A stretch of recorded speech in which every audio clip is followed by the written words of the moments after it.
Ah, la camomille, on la connaît surtout en tisane. Mais qu'en est-il de son huile essentielle? On a décidé de s'y intéresser d'un peu plus près.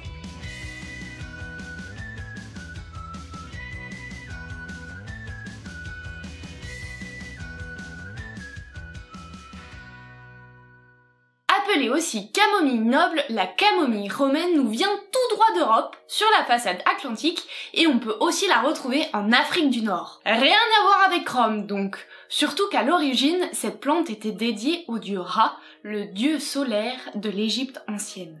Même si on ne connaît pas la date précise de sa découverte, nous savons quand même que les Grecs l'utilisaient déjà pour guérir la malaria. Ils trouvaient d'ailleurs qu'elle avait une odeur de pomme mûre. C'est de là que vient son nom de camomille, de kamos qui signifie sable ou terre et melon qui signifie pomme.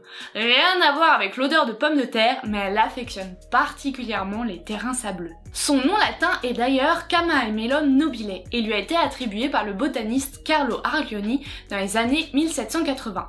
On la retrouve cependant souvent sous le genre Anthemis, qui correspond à la classification que lui avait initialement attribuée Linné 50 ans plus tôt. L'espèce nobile vient quant à elle du latin nobilis qui signifie célèbre ou noble. Vous l'aurez compris, la camomille n'est pas une plante très modeste. Comme elle pousse un peu partout en Europe, vous avez certainement déjà croisé la route de cette fleur aux pétales blancs et au cœur jaune. Bon, oui, vous me direz que sa description est assez proche des marguerites et des pâquerettes, et ce n'est pas tellement surprenant puisque la camomille fait partie de la famille des Astéracées, la grande famille du règne végétal qui comprend plus de 20 000 espèces. Après, c'est assez simple de ne pas les confondre, il suffit juste de faire attention à la taille.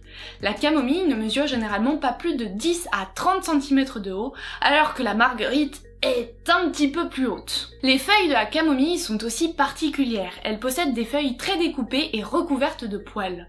On parle de feuilles plumeuses. De juillet à septembre, ces sommités fleuries sont cueillies une à une au fur et à mesure de la floraison, puis distillées à vapeur d'eau pendant environ 3 heures pour en obtenir de l'huile essentielle. Selon sa qualité, le rendement va varier de 0,4 à 1%. On vous passe les calculs, mais ce qui est bon à savoir, c'est que dans votre flacon de 5 ml seront concentrés plus de 1 kg de sommités fleuries. Et oui, quand même. Généralement, on obtient une huile incolore à jaune-vert et elle va avoir une odeur plutôt agréable, fruitée et herbacée. Dans son huile essentielle, on va retrouver un bon nombre de molécules qui vont permettre à la camomille romaine d'être aussi bien calmante, antispasmodique, puissante, mais aussi anti-inflammatoire. C'est pour cela que la camomille romaine peut être utilisée pour soulager agitation et colère chez l'enfant dès 3 mois en privilégiant son utilisation en diffusion ou en voie cutanée en diluant une goutte d'huile dans 19 gouttes d'huile végétale amassée sur le plexus solaire et les poignets. Après, à partir de 3 ans, privilégiez plutôt l'inhalation directement au-dessus du flacon. La camomille romaine est aussi une huile essentielle particulièrement recommandée pour les maux des bébés et des enfants, comme c'est le cas avec les poussées dentaires. Dès 3 mois, cette huile essentielle peut être utilisée par voie cutanée en mélangeant une goutte d'huile essentielle dans une cuillère à café d'huile végétale, puis en massant la gencive douloureuse du bout du doigt avec le mélange. Névralgie, douleur d'origine nerveuse, mais aussi asthme nerveux, ce sont d'autres utilisations possibles de la camomille romaine que vous pouvez découvrir plus largement sur notre site internet. Le point positif de la camomille romaine, c'est que tout le monde peut l'utiliser, sauf bien sûr les femmes enceintes de moins de 3 mois et les nourrissons de moins de 3 mois. Toutes les utilisations sont possibles et elles ne présentent quasiment aucun risque.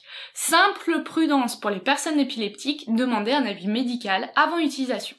Et voilà, j'espère que cette vidéo de la camomille romaine vous a plu. Si c'est le cas, n'oubliez pas de faire 2 choses, un petit pouce et on s'abonne.